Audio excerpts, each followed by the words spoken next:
Crafty Boys, where we drink beer and talk about garbage. So that's the show pretty much. And, we're here to drink some beers. So it's Saturday night, and we like to get together and drink beer. There's only a couple of us today. You never know. There might be another individual coming later. But, hey, how are you? So it's been a week. It's been exciting, and I certainly hope that everyone has had beer. And Locke, what beer are you drinking this evening? Right. So last week I spoke of Second Wedge Brewing Company's smoked wheat on rye, which Smoked wheat on rye. Which is as close to tasting like a Montreal smoked meat sandwich as you can get in a class. And was possibly one of the most intriguing and notably savory beer recipes that I've encountered really in the last half a decade. Really? Tell me more. In fact, here we are. 2025. Yeah, I would say in the last decade. I don't know if I've seen anything quite as boldly different and yet still tasty and a good beer that I would enjoy to have six of. Because obviously I'd be having six of them. Well, I was going to say, I mean, what else do you need to say about that? I mean, that's right. Exactly.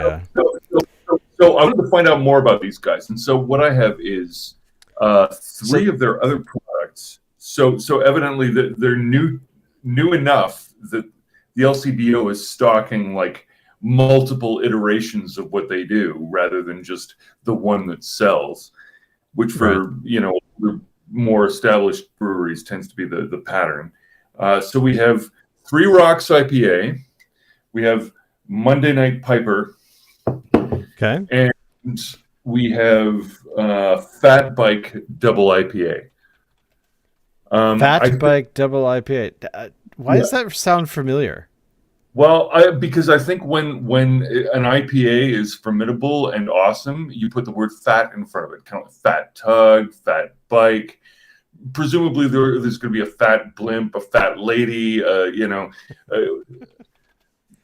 So, in order to sort of make to encourage people to recognize that is what it is. So, I'm just going to bring up their website here because we have the technology.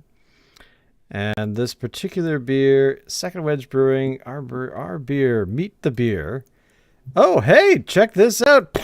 Straight from the Millennium Falcon, or apparently no, his dining room. Alan has arrived. Alan has arrived. So I'm just trying. So which one are you drinking first? So Alan, be intrigued by this. Yes, this is the Monday Night Piper. So the brewery that I was talking about last week, who made that sandwich in a glass, right. The smoked wheat on rye.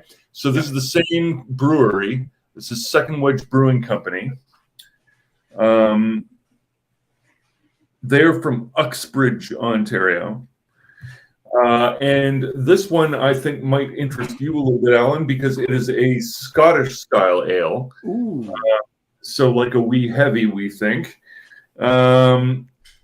Inspired by the sounds of bagpipe practice at the Uxbridge Legion, Monday Night Piper drinks smooth with tantalizing sponge toffee flavor, a hint of sweetness, and a balanced dry finish. So let's see how that goes.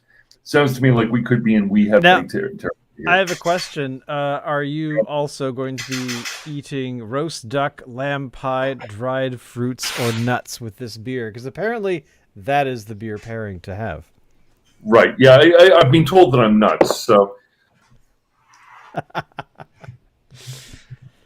So, hey, tell us what is your first reaction? This is good. This is were right to be considering this to be an attempt at a wee heavy. All right.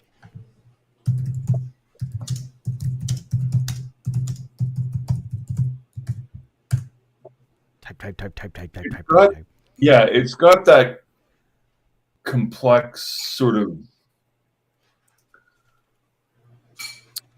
toffee, maybe a hint of tobacco, like, but like classy smoking tobacco, like you used to sell at bookshop in the 1980s.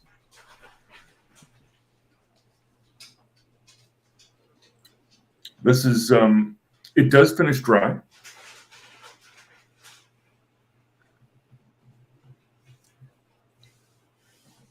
Yeah, I mean, for a maltier beer,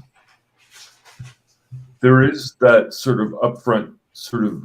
There's a little bit of sweetness to it, like again, coffee. Right. But the finish, yeah, it's all sort of cooled down on the tongue by the time you get to this sort of multi. So what's the alcohol content on that?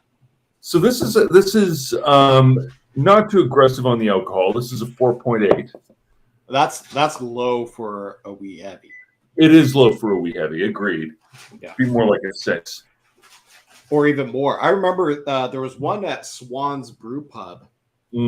I don't think they make it anymore, but it was like close to 9%. Oh, wow. Yeah. Russell Brewing in Vancouver also makes a wee heavy that is fairly good. But the best one I ever had is one that we can't get here anymore. Haven't been able to get it for years. It's from Pike Brewing in Seattle. And it's called Kilt Lifter. I actually don't know if they make it Kilt anymore. Lifter. Yeah. Yeah. It's probably the best wee heavy I've ever had. Now, is that down to diplomatic breakdown between Canada and the United States, or is it just that Pike isn't delivering their kill lifter up here anymore? Well, I tell you, the only place I actually did find it, and Locke, this has a connection to you, is at the 4 Mile liquor store at Admiral's Walk, which is where you used to work. I did. Yeah. So that's the only place I was ever able to find it ever. And that was probably just for a limited time. I have a feeling it's probably just too difficult to import. Could be. Yeah. Yeah. It's possible because, I mean, I don't know about how it would work, but the definite crossing the border with a higher alcohol content might be problematic for some. Yeah. But whatever. For higher alcohol content. It just means we have to go on the road and go down there. Yep. So Alan and I are rocking in a 4% beer today. Okay, let me go get it. Go get it. Okay. And I can't tell you until he gets back. No, I'm kidding. The beer is a beer by Steamworks, which is a local brewery. It is called Light Lime Lager. Alan and I picked this out a while ago, and we've been working through our choices, and it kind of felt like it was the day. So the production values are through the roof today. I know, totally, huh? So I'm gonna pop this one open. Not very effervescent, but let's put it in a glass and see what we get. Oh. A very mild head. But it is really good as it beams out. It's very colorful. Very light, effervescent to the core. Doesn't really have a whole lot of aroma. Did you get what kind of head are you getting on yours? Yeah, decent, but it's effervescent. I have a feeling it won't last. I probably got about a finger. I can smell the lime, but it's subtle.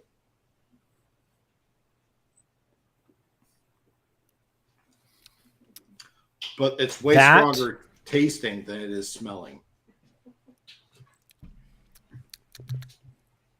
I like that.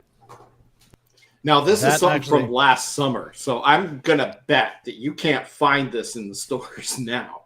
But Well, let's see here. Let's head on because over we bought this in to- September. Let's see if we can find them. Steamworks, Pure Imagination. All right, we're scrolling. We're scrolling. Where's the beer? I don't care about any of the locations. Oh God. Okay, come on. Who did this? Our beer. Wonderfully I thought that was a brain. That's actually me too. I thought that. I was like, is it? Flagship IPA, which actually wasn't this Locke not too long ago. I believe that's what you were enjoying at their Steamworks location on Main Street. I did indeed, yes. Flagship. I don't know what's going on here, or even here. Those are real tall cans. Yeah.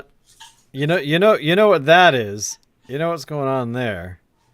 Says the nerd. It's not exactly a responsive. Well, is it that somebody universally misapplied a CSS width? Yeah, remark?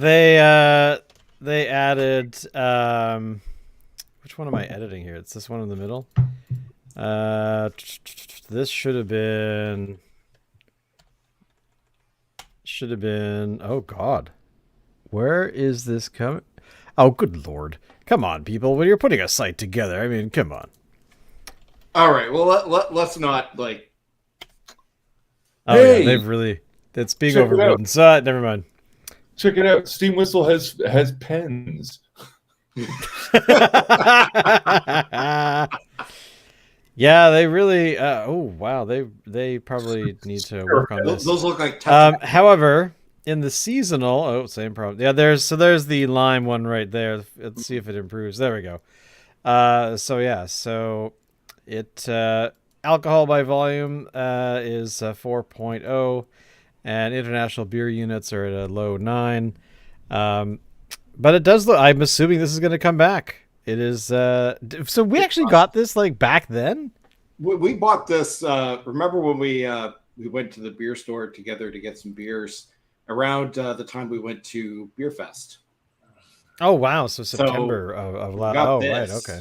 Back then, and we've just been sitting on it. Well, not literally, but Well, and it's finally hatched. yeah.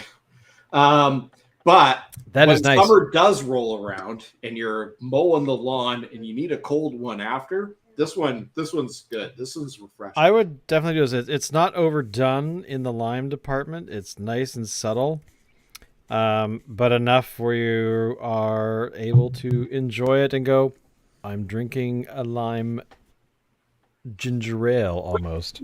What's the finish on it like? Like, is it tangy or is it dry? Tangy. Mhm. Okay. Definitely. If I have to compare it to something, and again, I don't know if either you two have had experience with this, but Fuggles makes a lime pilsner that is Really? very, very good. This is kind of on the same kind of level.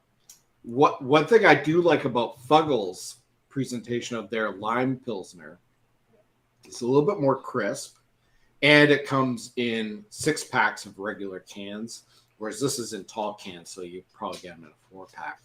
I think the smaller can is more conducive to what this beer is, which is a sessionable kind of beer, where you're going to crack open 2, maybe 3. Right. And with the tall boys, I think you're less likely to do so unless you're locked. So Fuggles and Warlock used to be a pub, no? No. Fuggles and Warlock no longer exists. No longer exists.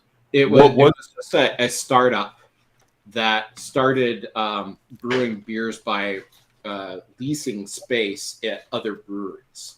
So they would have other breweries brew their beer, Right. package it, and market So it. they were gypsy brewers. Mm-hmm. It was a partnership between two guys, and they had a falling out. One of them left. And is this the same Fuggles as of that, or is this a different? It's the same company now. They changed their name to Fuggles, but it's a different ownership group, and it's a completely different vibe now.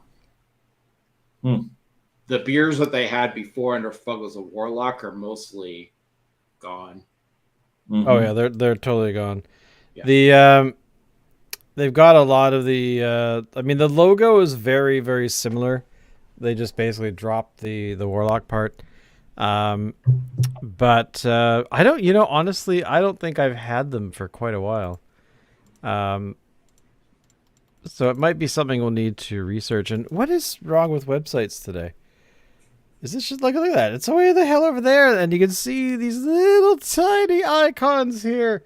Maybe this has to do with their webcasting software. It's entirely possible. I wish. Well, it's a PDF, whatever. But I enjoyed their stuff that they were making. I mean, I kind of pair them in with that. Remember that Star Trek licensed beer maker? Yeah. Whose name escapes me at the moment. But yes, I think they were from Saskatchewan. Is that where they were from? Saskatchewan. It was a very weird sort of thing. Were they from Vulcan? No. I don't think so.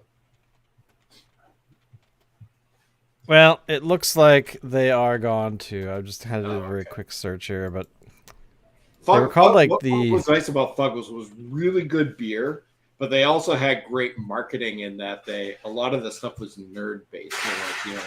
They had the Beam Me Up espresso stout, which was like a take on Star Trek Beam Me Up. Right, I missed that. That was actually our first beer that we did on the program 11 billion years ago. Yeah. Oh wow, I'm actually wrong. They are still around. Sorry, I fell down the rabbit hole of the Star Trek Federation of Beer. Is that the right one? Well, they were Federation of Beer, but they were basically like Red Shirt Ale was like one of them. But it looks like that's really it. I don't see much else here. Where are they from? This might be a different brewery. Is it a different brewery? Because it was a big deal for them because they did have like the license to actually do it, so they weren't just making nerd beer for. I don't remember that name. But there's also this Captain's Lager Special Ration Star Trek First Contact beer. What? From Alberta, Canada. What the hell? Rare beer? Wow. What? Like, where in Alberta? It just says Alberta. Like it's free Edmonton local delivery over 200. What? Anyway, well, there you go. I just fell down that rabbit hole briefly because I was curious if those were still around, but they're not. But at the end of the day, the Steamworks light lime lager is not bad at all. It's a great beer. I'm enjoying it. Now, Locke, have you finished that first one that you were talking about? You might jump into the next one.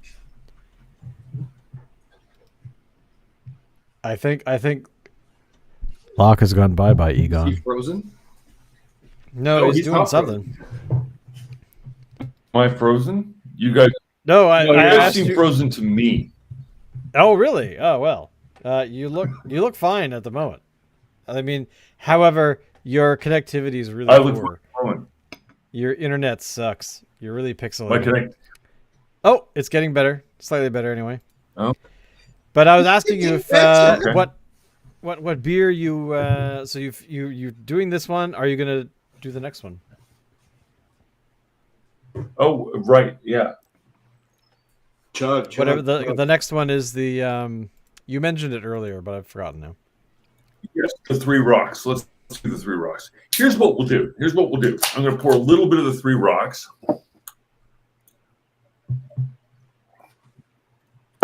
Then I'm going to pour a little bit of the fat bike. I just looked it up, Locke. It is the same place for the Federation of Beer. They made that Klingon Warnog beer that Oh, was okay. at, Yeah. Beer Fest like 900 years ago. 2018, maybe. Something like that. All right.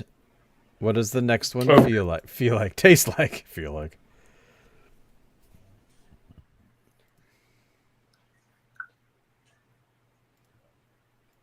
Oh, I like this. Tell us more. Tell me about it.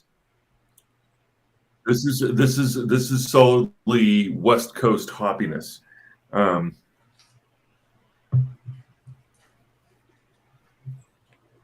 Yeah, the notes of pine are well in evidence there. Let me just test the fat bike.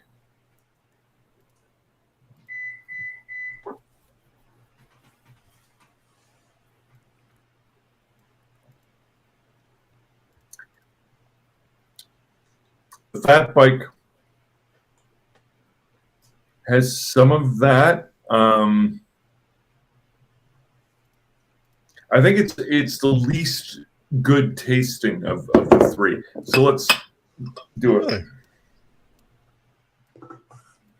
Really? So it's kind of a darkish sort. Yeah, dark. Okay. That's So there's the Monday Piper. That one there. That's your three rocks, and they're sort of hazier than the last one, and it tastes more like a hazy type of production. The double IPA. I kind of feel like the double IPA is really, it's there to tick that high alcohol box. I don't know that I would pick it over anything comparable in the same sort of alcohol range from sort of other double IPAs. I don't think it's not that competitive. No. Now, Okay. on the other hand, this three rocks.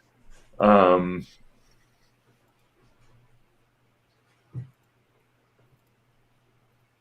it rock? I think. Hold on.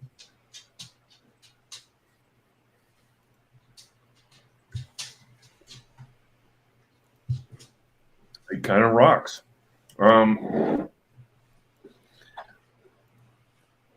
Yeah, if I were a mountain biker still, which is to say I would need mountains, which is the thing that I don't have in Ontario. This would be the kind of beer that I would want to have on the trail. It's the sort of thing that it's dry enough and it's bitter enough and sort of greeny enough that if I were cycling up a hill, going over rocks and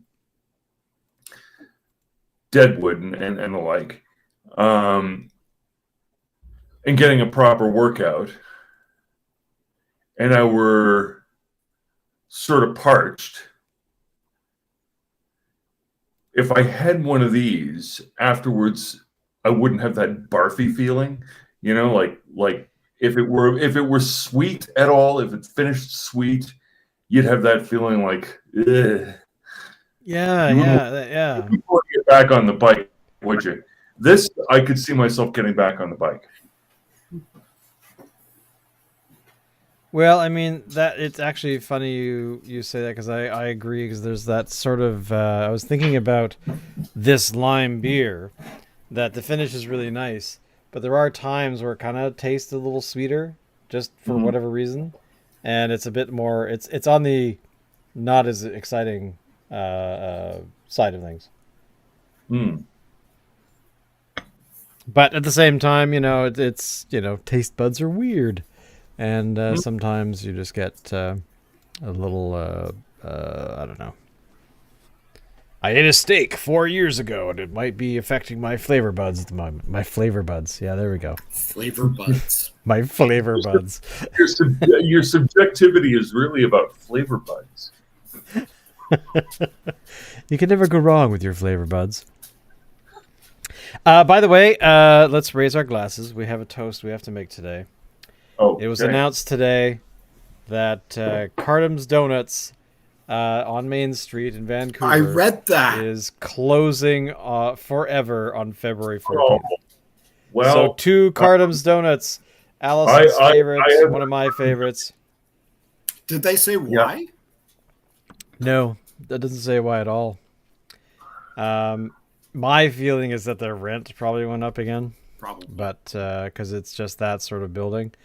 But yeah, I mean, it was when we first went there back in, I don't know, a long time ago. We walked in, and the lady at the counter said, "Hey, would you like to try one of our new donut flavors?" And I said, "What is it?" And she said, "It is whiskey bacon." And I was sold. Ever since then, because they had, I've forgotten what whiskey. There was a particular whiskey they had used, but on the top of the donut were there was a light sort of icing that had bacon, like actual pieces of bacon on it. So that became our favorite. Every time people came to town, if they knew about it, they wanted to go. But since the pandemic started, they became very much a home delivery kind of business. And going to their coffee shop out, in the front part of their place was okay. But it's unfortunate. Maybe they want to retire or something. But because their donuts are not cheap, they're kind of on the pricier end. So, well, there's a place in Victoria that's kind of like that. It's called Empire Donuts. Very, right. very good, but very, very expensive. Like sometimes you have to put in an order like a day or two ahead. Yeah, that was one thing that they had that problem too, is that they became so popular that getting donuts there, like I remember 6 donuts would cost like $25 kind of thing, depending on what the donut was. It wasn't every donut, but I remember back when I was 18 and had the metabolism of an 18-year-old, like being up at 4 a.m. at Robin's Donuts made absolute sense. And this was in the 90s, back when 24-hour commercial culture was still in full swing. That is something to note, gentlemen, is that we lived through and saw the other side of peak commercial hours. Yeah. We will never see again the level of 24-hour service that we saw in the mid-90s. I don't think, not in our lifetimes. Yeah, I don't think so either, because I remember going, the place that we went to Victoria was the Tim Hortons on at Borden and Mackenzie, which is gone. And yeah, that Tim Hortons doesn't exist anymore, but it was that was the place that was open the most. Because I don't think at the time Gateway Village existed. Like, no, it was Foods. The Gateway one was the first Tim Hortons. Oh, was it really? Yeah. It was. Oh, interesting. But the one at Borden and Mackenzie didn't open too long after that. Yeah, because that for some reason was the one we went to whenever we went there. So and that was at like, maybe not 4 a.m. Maybe I liked sleeping more, but definitely, you decide at 11 o'clock at night. It's like, I kind of want a coffee and a donut. Yeah, and, but I don't think any of the Tim Hortons are open 24 hours anymore. No, I don't think much is open 24 hours anymore. The only thing that I can think of that is Denny's, and 7-Eleven. I was just talking to somebody about Denny's, about how they used to be the 24-hour place, but I haven't been to a Denny's since 2015, and the only reason I know that is that I went there because I was trying to recreate Christmas Eve in like going to Humpty's, or not Humpty's. The hell was it called? Alzoo's. It was Humpty's first, and then it was Alzoo's. But because we used to go there, Christmas Eve-ish kind of thing, Yeah. and whatnot. And I was trying to do that here, but the only place was Denny's, and it was just kind of Not the same. No, it was if it was like a generic coffee shop that just happened to be open, that might have been way better. But Denny's, yeah, it didn't have the same thing, so I never did it again. But it was unfortunate. Right. So we were talking about these donut places. Now, Yeah. I'm hesitant to grant them this, but I will. I think kind of the originator of that type of donut making might have been Voodoo Donut, which ties in with other beer subjects. Yeah. The Voodoo Donut in Portland, Oregon. So Rogue Brewery had a beer named after the Voodoo Donuts, which would have, different flavors each time. They repeated the same recipe twice, or at least that's sort of my recollection. Now, part of what made it work, though, was that it was in what has been sort of the Pacific Northwest's really premier den of sin since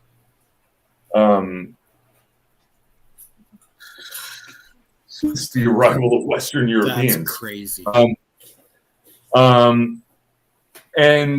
And so like it literally is sandwiched. It was sandwiched for most of its existence between a strip club and an all-night pornographic movie theater. Yeah, awesome. like Voodoo Donuts was in a crazy town on the corner of Crazy and Dessert, and Dirty old bastard.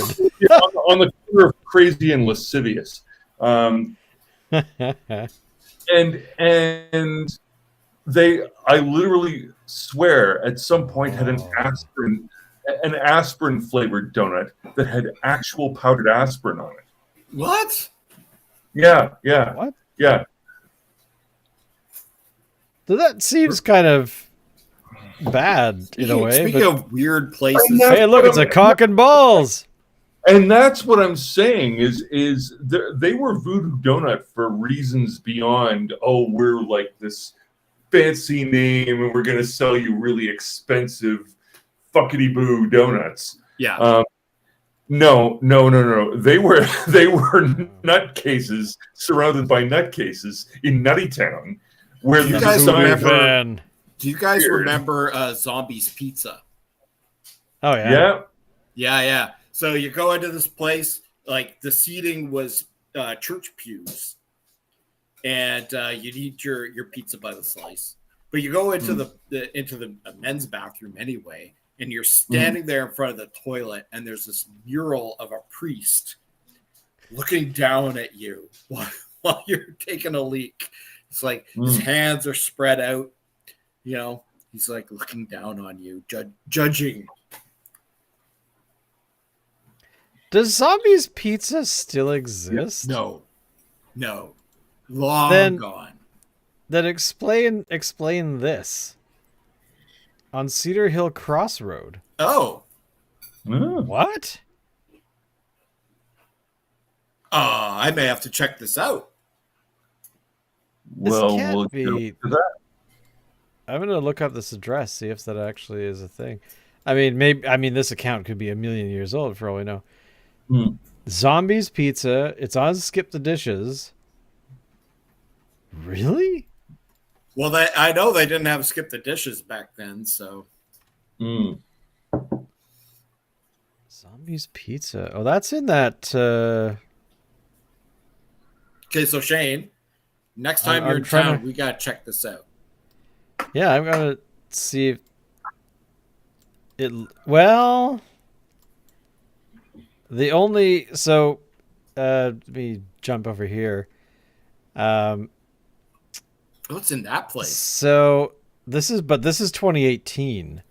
Some place called the Factory Pizza Factory. So it's in. So here's this is Fairways, where that mall is over there. So this is going up to like Mount Ptolemy's over here. So, but according like to the thing now, Now it's a Zombies Pizza. so it Yeah, looks yeah, like it's right, been, yeah. So I suspect it's been a So what's crazy about this is you're saying that when you put your little guy that's walking around looking at stuff on Google Maps, they filmed those streets back in 2018, and so you're not just going to the place, you're going to the place in 2018. oh, on Google Maps, yeah, you can actually go backwards in time. Yeah. However, I will point this out though. Here we are. This is Island Health's food inspection thing. So Zombies Pizza was given a low hazard rating, which means it's a clean place. But it's their initial inspection, so they only opened sometime early 2024. So like around this time last year. Sure. So I guess Yeah. either whoever owned the other pizza joint, the Pizza Factory, either rebranded, or maybe whoever owns Zombies, I don't know, trademark or business, whatever, moved there after closing on Wharf Street, I guess. I don't know. Who knows? But I somehow doubt it's going to be the same. I doubt it's probably somebody who was a fan of Zombies Pizza back then and has just decided to brand their business after what was a short-lived thing. Exactly. Which really, So- I mean, Zombies Pizza was more about the ambiance than it was about the pizza. Well, exactly. Like it's like there's a place up on Broadway called Hail Mary's, and it's a small pub run by a really nice lady who used to work at Red Truck across the street here, and she just wanted to open her own place, I guess. But it's a very Catholic, on its head kind of place. Like you go there, it has like a small TV up above the bar with all of these VHS tapes of all these horror movies. It's very dark. It's kind of got this weird kind of ambiance, so it's really fun. And then you go into the bathroom, and you've basically entered Satan's domain. There's a large Satan on the wall, and he's watching you pee. But that kind of that sort of place, gives you that kind of nice, kind of weird vibe, right? Where you go to Denny's, you go to whatever, and it's kind of like it's the same everywhere.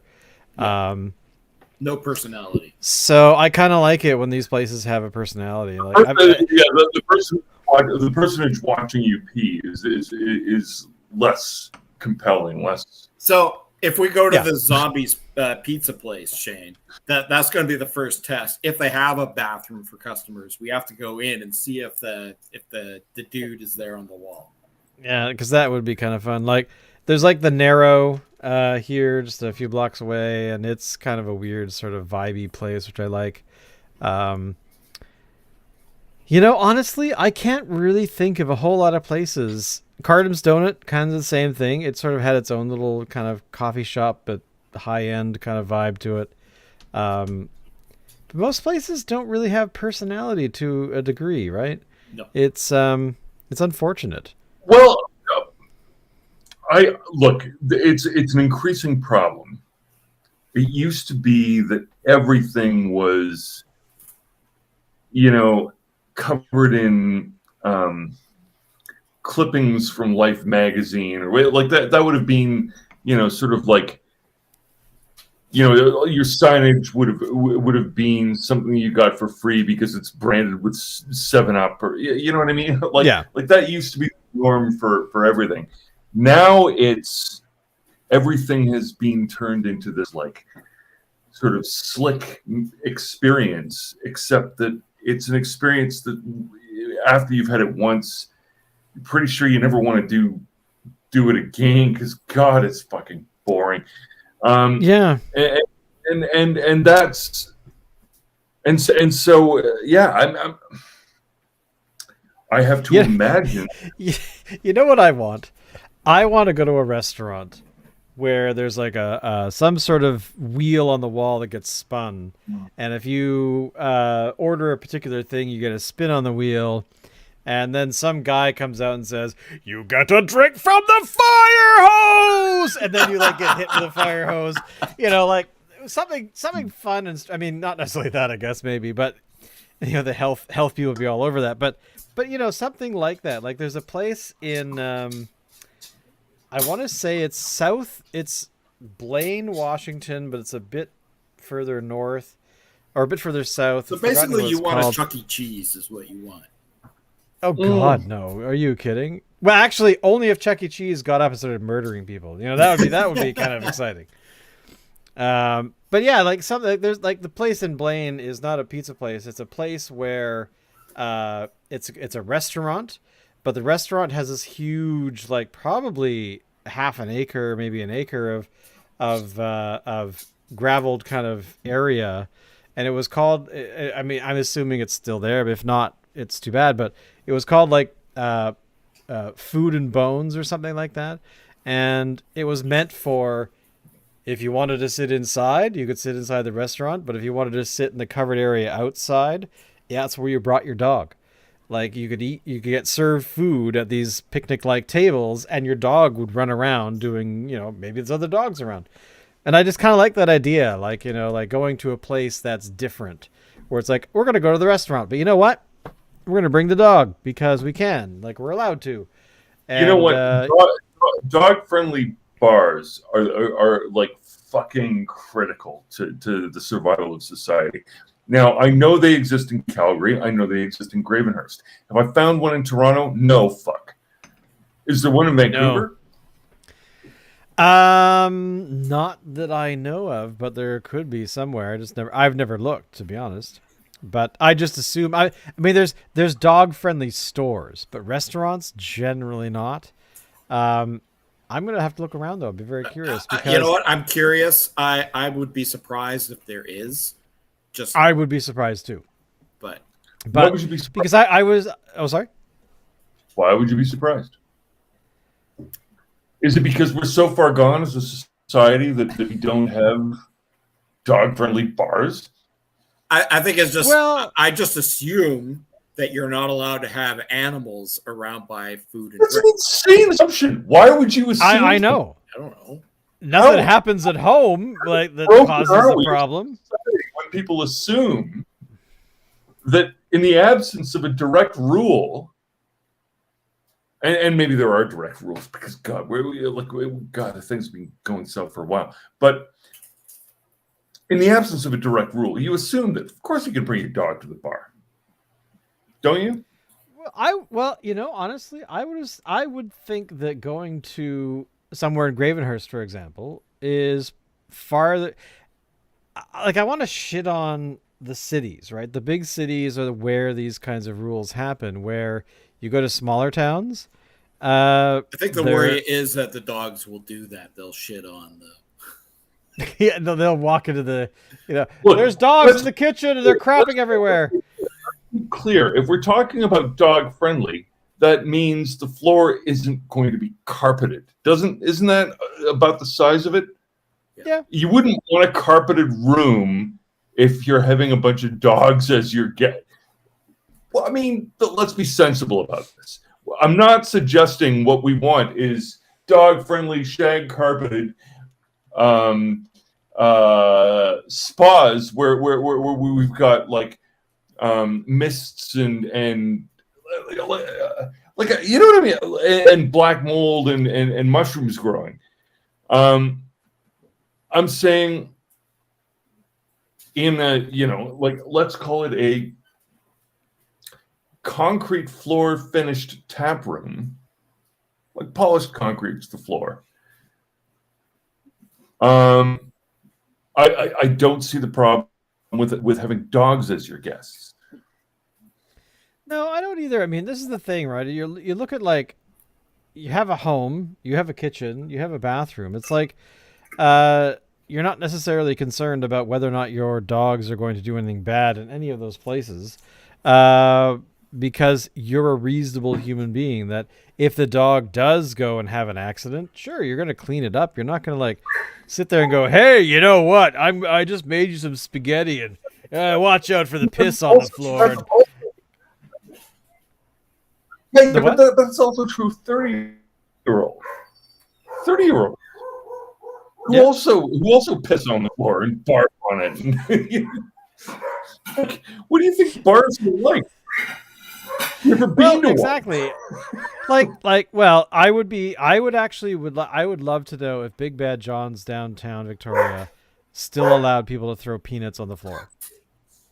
Yes, I Because think they do. if you remember do. Dick's, There. I think they do. Dick's downtown when it existed had the whole peanut thing, but by the time around the time that it closed, they had stopped the peanut service because the health department said it was bad somehow. Even though everyone did it, it was part of the deal, and at the end of the day, when you left, they would clean up the fucking peanut shells. It's just that, I mean, it wasn't like they left them there for vermin to start building up. No, it was like a thing, you know? It's just sad. There's something else though about Big Bad John's, which is it's in that Strath complex, and I gotta say, even though the heyday of Victoria's tourist maybe over, there's something about Strath that always struck me like they probably have some equivalent to diplomatic immunity every time they deal with the province, or you know what I mean? Like they seem to have Diplomatic immunity. It seems like they're one of those like civic champions that they'll be around long after the cockroaches and us and the rest of the world is all long gone. Well, and that's so true, right? Like there's certain things that we expect going to a restaurant of some kind, and then there's I just, when did the universe become not fun? Like we When have the insurance companies took over. well, yeah, that as well. But We there's all got a so difference. litigious. Well, there's like a difference between There is something- liability there is and responsibility, right? No. Yeah, you're onto something, Shane. There is something appalling about the humorlessness of the age in which we live. Like it is the most obviously lampoonish, ridiculous fucking period that I've seen the world in my living experience, and yet everybody seems to be fucking cracking jokes about it. Like it's people have lost their sense of humor about how fucking ridiculous it is. Yeah, because it is ridiculous out there right now. Is it? Am I out in left field? It is ridiculous. Yeah, it is fucking ridiculous. Well, with And social media and the internet hasn't helped. well, Fair that too. I mean, I don't want to really talk about this today, but we can talk about it next week. But about the inauguration the other day in the U.S. and the 200 and something executive orders that happened pretty much right away. But in my mind, like at some level, it's like, what the hell? But at another level, it's kind of like, there is a contingent of people, not just in the States, but in our country as well, and probably in various other countries, that are kind of like us, where it's like, look, we really, enjoyed the world, and then for the last little while, we've not enjoyed it as much. And now we have these people in power, or potentially in our country, a very similar character getting elected as our prime minister. The end of this year, I think, is when it's scheduled, October-ish thing. But and on one level, now, yes, let me preface this as, yes, I think that the orange Cheeto down south is kind of crazy, but at the same time, the people around him aren't nuts, and I think that they are very much wanting to do the whole look. This pendulum that people keep describing has swung way too far in this direction. Let's bring it back to a certain degree. And at one time, I would have been like, "Yeah, that's really insane. Why have you guys don't bring it back?" But now, talking about restaurants and the lack of fun that we seem to be experiencing, that we can't go out and do that. We have all these other things that happen. Maybe, I don't know.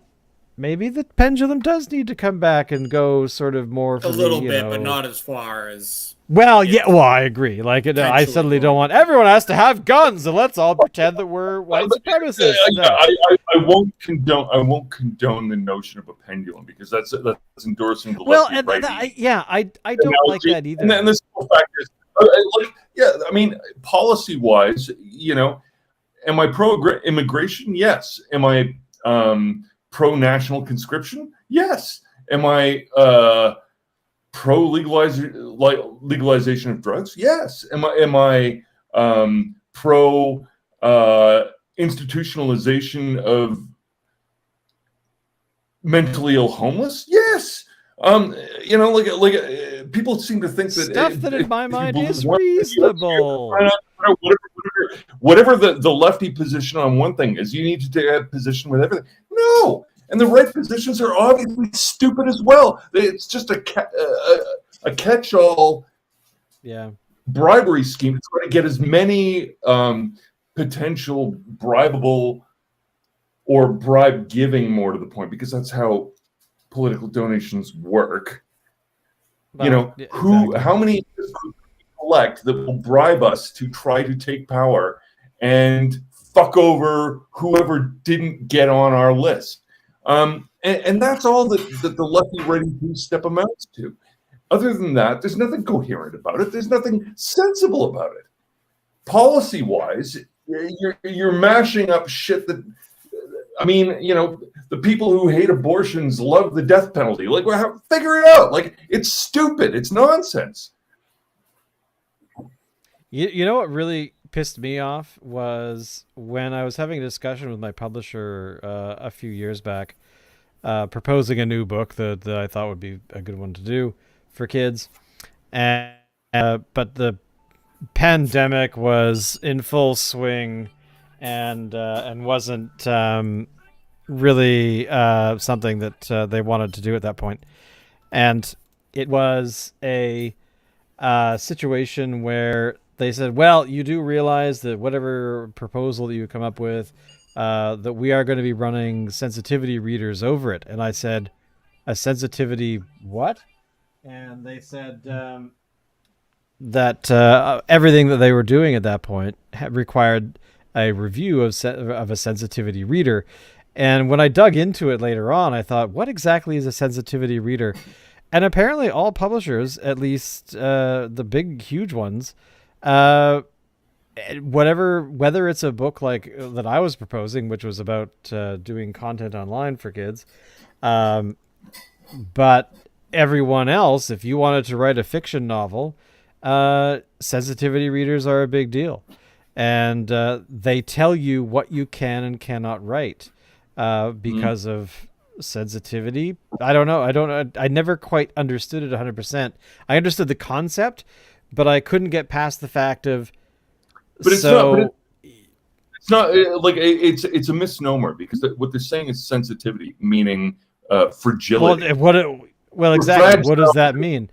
But here's the thing, though: they would force you to make edits based on what that sensitivity reader assessed. So if you wrote a book that had a bad word or a scene that they just didn't like, they would tell you to change it. Now, I guess, yes, it's up to the purview of the publisher. Sure, if that's what they want, great. But ultimately, it was very much, to me, it was restricting speech for fiction situations, right? So anyway, when people talk about their sensitivities, though, you'll note that what features first and foremost are their convictions, not their sensitivities. Their senses do not engage. Indeed, even to the degree that what you're talking about is something which could be detected through one's senses. Typically, sensitivities, well, we're really talking about is political convictions. Well, yeah, I mean, and that's the problem, is that it all boils down to that rather than something that makes sense, at least in my experience. But Yeah, at the end of the day, sure. you know, open a blog. That would be my solution. I just read a great article, speaking of free speech and things like that.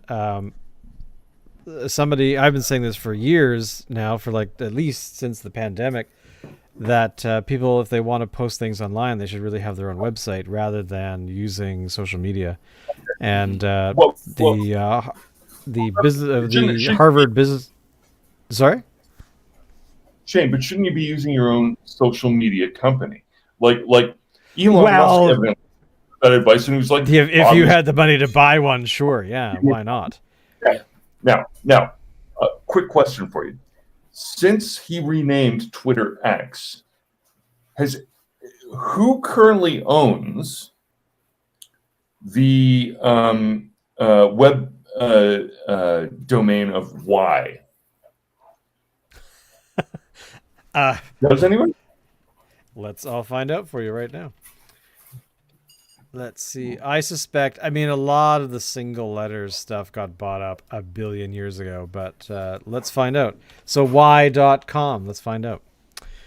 Y.com was purchased in 1993. Oh, wow. Currently, so my it question doesn't go is, anywhere. how much money did the people who bought X.com years and years and years ago get off of Elon Musk after he changed Twitter to X? Well, he had purchased X a long time ago. Like he had it for a long time before actually utilizing it. Pocket. That's why he did that. Yeah, because from an article that I read where he was being interviewed, he had purchased it ages ago because he had an idea for a business that he thought X would work with. But I don't think that business ever happened. So he just held on to it, and I guess once he did the whole Twitter thing, he decided that was what it should be for. He's like, I just bought Twitter. I have this domain that I bought for $12 years ago. I can't let that $12 go to waste. So, well, yeah, I mean, I remember the guy who bought shampoo.com, and this is going back 25 years, so I'm probably remembering this wrong, but. So somebody bought shampoo.com. I think they bought a few others, but Johnson & Johnson came along a few years later and said, hi, we want to have that domain. And he said, sure, what do you, here's my price. And they paid it. And I think it was a few $1 million. Like, it was insane. So back then, like Y.com, like being able to be that sort of, to have that foresight to go, let's buy that singular letter domain, which probably has a significant value depending on who wants to buy it. But I just checked, it doesn't go anywhere. Like, use it. I would use that for Shane at y.com. Like, you know, like that would be my email address, and that would be brilliant. But at the end of the day, it doesn't really matter. No one will be able to afford it now that just wants to play with it. But I question whether X is legitimately trademarkable. That's a very good question. I think frankly that if you were to follow the common law principles that underpin most of what the Americans pretend is their legal system, no, it's not fucking. So, by the way, I just tried looking up the value of Y.com, and I've just ran it through 2 different appraisal tools, and each one of them says the estimated value of Y.com is too high to estimate. So it broke probably. Who knows? I'm actually not sure how high they search for, but yeah, I mean, that doesn't surprise me. But again, are they trademarkable? I doubt it. I don't think .coms or domains can be trademarked. But again, I'm not a lawyer, so I don't really know. But I've never seen it happen to that point. Who is a lawyer? What I'm saying is that the principle of a trademark is that it has to be something discernible from other things.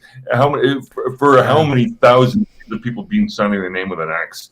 Yeah, I'm sorry. It doesn't. Actually, cut it. that's a very good point. X has been used for all kinds of things, and I think you're right. I think it would It's be the letter of the fucking alphabet. It's not a. Yeah. Like, probably not. You- But again, I you always think that trademark law needs to be fixed to fix the problem of copyright. Yes. I think trademark is what Disney should have pursued instead of trying Exactly. to extend its copyright, because that's Yeah. deleterious to other people's rights. Has generally and skewed things in a way that They changed fuck the American Disney culture. logo. Right? Yeah. Well, they changed the Disney culture or the Disney culture, the Disney logo in 2012 or 13, somewhere like that, where it included Steamboat Willie in the logo. So that was a play of, we are now going to protect this thing that we know in a few years is going to be in the domain. So as long as they're not trying to, I guess, pretend it's a logo or something, that the early versions of Mickey can still be used in the public domain. I mean, Popeye, those things hit the public domain this year. A few books by Faulkner. I'm interested to see if anyone does anything with them, because I think it would be kind of. I would love to see a novel by Faulkner or by was it? I've forgotten that there's two novels that just entered the public domain. Be turned into something else. Posters to be turned into, to kind of get like an author that I think is really important. The novel to write nowadays is about the gold rush, to try to get in on all of that stuff that you just described. Yeah, it would be true. But anyway, I'm out of beer, so I think that we'll leave it there, and we'll get into this more next time, because I'm kind of interested in this kind of stuff. You have to go to dinner still. I do. I have to actually start in about 20 minutes. I have to be heading off to the beer place. Yeah. But yeah. So next week we will talk more about this if we want. Otherwise, we'll be drinking some other beer that I think we only have one left. Right, Alan? Yes, we'll have to go and go shopping again soon. Excellent. Because since you weren't here earlier, I was going to drink Color and Shape, because I helped out a neighbor the other day, and they showed up with 4 cans of Color and Shape. So, which I will fight Julian in the hallway if he tries to take them. Yeah. But anyway, thank you all for watching. Thank you all for doing all the stuff. Share the show. Make sure to go and like us on the Facebook page, because we still can't live stream there. And but we'll see you all next Saturday. And I certainly hope that in between you drink some good beer and think of us. When you drink the good beer. Yeah. When you drink the good beer. Yeah. All right. Thank you all. See you all next week. Bye-bye.